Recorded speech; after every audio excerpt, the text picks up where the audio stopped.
In today's video, I will show you how to get and edit Photopea templates super quickly. My name is CalCoachesFX, coaching you to exceed your potential in graphic design. Make sure you subscribe with notifications set to all and like the video if you do find this video helpful, and share at least one other person that could benefit from this. First, go to Photopea, but do not click new project or open from computer. You need to click the PSD template. This will bring up loads of options and you can filter on the left hand side or the search bar up top. Now you find one you want to click and click on open or open separately. Here you have access to everything the other person's done with all the layers and stuff. This is a super powerful tool and lets everyone help each other in the community, and this is a great feature implemented by Photopea.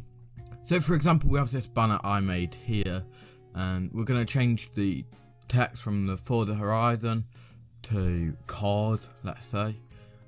So we select the text tool on the right, we highlight it, and we type out a new text. Now let's export. You can usually save as a PSD, but because you haven't created this, they only let you save as a PNG, so just try not to steal other people's work.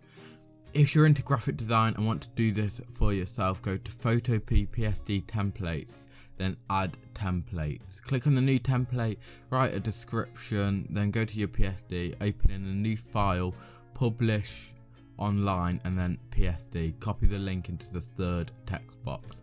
Then take a JPEG image of the display by going to publish online, but this time JPEG or JPG image, and copy that into the fourth text box. Then save it.